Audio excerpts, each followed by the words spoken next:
Mesdames, Messieurs, bonjour et bienvenue dans la quotidienne des marchés du FX. Nous sommes le mercredi 12 juillet 2017. Wall Street a terminé en ordre dispersé mardi avec des inquiétudes concernant l'impact des emails publiés par Donald Trump, suggérant que lui et d'autres hauts responsables de la campagne avaient rencontré un avocat russe avec des liens avec le Kremlin. Le Dow Jones a donc terminé inchangé à 0,03%, le S&P 500 a quant à lui perdu 0,08% et le Nasdaq a pour sa part gagné 0,27%. A noter Snapchat qui a perdu 8,77%, clôturant à 15,51 $ l'action.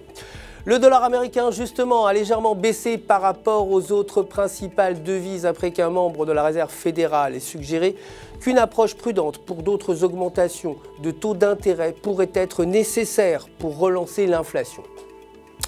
Aujourd'hui, Janet Yellen, la présidente de la Réserve fédérale, doit présenter son rapport semi-annuel de la politique monétaire devant le Congrès. Une forte volatilité est attendue. Concernant les matières premières, l'or a clôturé en hausse à 1216 $ et le pétrole a terminé également en hausse à 45,80 $ alors que les problèmes sur le surapprovisionnement ont légèrement diminué après que l'Agence internationale de l'énergie ait baissé ses prévisions concernant la production de pétrole des États-Unis en 2018. Côté devises, l'euro s'est apprécié face au dollar mardi. Techniquement, sur le graphique de 4 heures, la paire se négocie au-dessus de la bande supérieure de Bollinger. Et si ces conditions se maintiennent, il se peut que la tendance positive se poursuive et que la paire atteigne 1,1600. En revanche, une cassure sous cette ligne entraînerait un retournement de la paire qui pourrait chuter vers les 1,1360.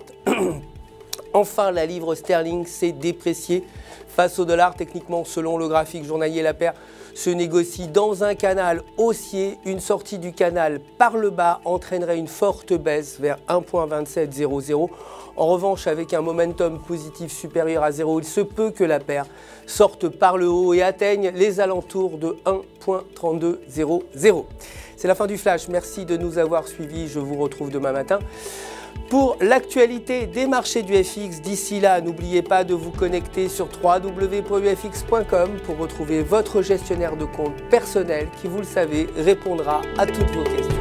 Tout UFX se joint à moi pour vous souhaiter une excellente journée sur les marchés.